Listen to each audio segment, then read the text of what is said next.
স্মৃতি গ্রামীণ মহিলা হাট জামচুরি বাজারে তার উদ্বোধন হয়েছে। আজ উপস্থিত ছিলেন বিশিষ্ট ব্যক্তিবর্গ এবং সঙ্গে ছিলেন রাজ্যের অর্থমন্ত্রী প্রণজিৎ সিংহ রায়। এবং জানা গেছে ক্ষেত্রে মন্ত্রীর হাত ধরেই সেখানে বাজার উদ্বোধন হয়। কাকরাবন বিধানসভার বিধায়ক জিতেন মজুমদার, কাকরাবন পঞ্চায়েত সমিতির চেয়ারপারসন সুপ্রিয়া সাহা, জেলা সভাপতি দীপল দেবরায় সহ মন্ডল প্রেসিডেন্ট বহুটি জেলার প্রেসিডেন্ট সবিতা নাগ সহ আরো অনেকে উপস্থিত করার বিষয়কে কেন্দ্র করে রাজ্যের অর্থমন্ত্রী কি জানিয়েছেন শুনুন।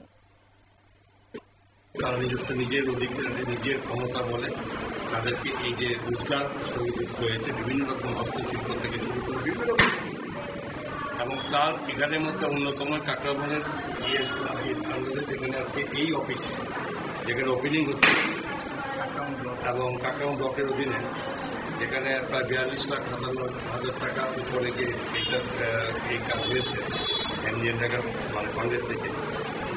তো স্টলও আছে টোটাল 13। আপনারা শুনলেন রাজ্যের অর্থমন্ত্রীর বক্তব্য এবং এই মহিলাদের দ্বারা সেখানে হাটের উদ্বোধন হয়েছে। বিশেষ করে লক্ষ্য হচ্ছে যে মহিলারা যেন স্বয়ং সম্পূর্ণ হন, তারা যেন স্বনির্ভর হয়। 13টি সেখানে স্টল বসানো হয়েছে। এছাড়াও আগামী দিনে সেই স্টলের সংখ্যা একটা বাড়ানোর উদ্যোগ অবশ্যই থাকবে বলেও এদিন আশা প্রকাশ করেছেন অর্থমন্ত্রী প্রণজিৎ সিংহ রায়। নিয়ে নিচ্ছে ছোট্ট একটি বিজ্ঞাপন বিরতির সঙ্গে থাকুন।